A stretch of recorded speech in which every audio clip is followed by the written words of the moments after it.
Today 24 news सत्य परिस्थितीचा सविस्तर आढावा।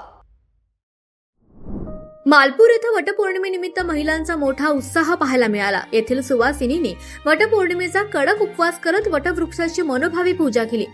आपल्या पतीला दीर्घायुष्य लाभो आणि 7 जन्माची साथ मिळो अशी प्रार्थना करत महिलांनी वडाला सुताचे वेढे देऊन 7 फेऱ्या मारल्या आणि आरती केली।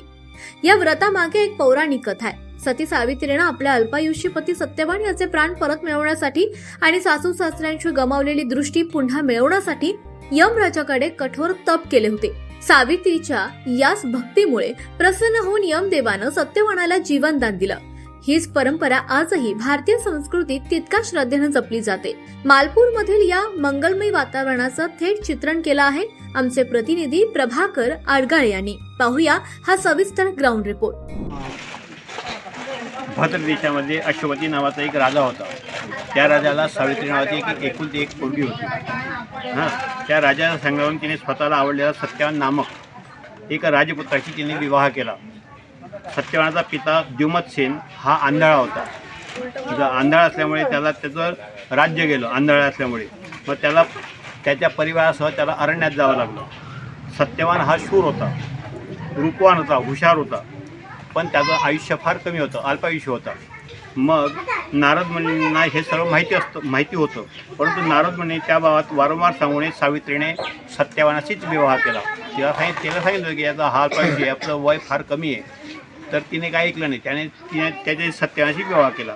मग ज्येष्ठ पौर्णिमेच्या दिवशी सत्यवानाचा मृत्यू होईल असं नारदांनी तिला सांगून ठेवलं होतं सावित्रीला, परंतु तिने काही ऐकलं नाही। मग तिने 3 दिवस उपवास केला, देवाची प्रार्थना केली, नंतर सत्यवानाच्या जवळ राहिली। पौर्णिमेच्या दिवशी रोजच्याप्रमाणे सत्यवानाची लाकडं आणण्यासाठी सत्यवान जंगलामध्ये गेला। त्याला अचानक तिथे भोळ आली म्हणजे चक्कर आला। तो तिथे पडला। तिला कळून चुकलं की आता आपले यजमान आता जाणार असं तिला कळलं। मग प्रत्यक्ष यम तिथे आले।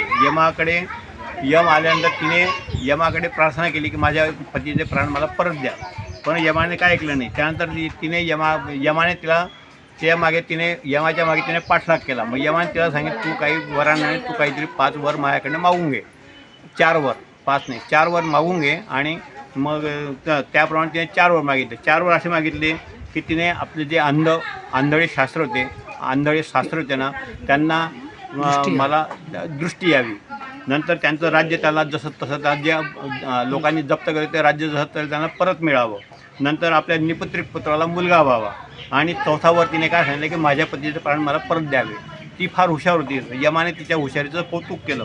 अशा प्रकारे दिव्य गुणामुळे पातिव्रत्य धर्मामुळे ती अजरामर झालेली आहे। म्हणून वटसावित्री पौर्णिमाच्या दिवशी वडपूजन करावे आणि ब्रह्मा सत्यवान सावित्रीचं पूजन करावं अशी ही प्रथा पडलेली आहे। धन्यवाद। आजच महाराष्ट्र टुडे 24 न्यूजला सबस्क्राईब करा आणि सत्य परिस्थितीचा सविस्तर आढावा पहा।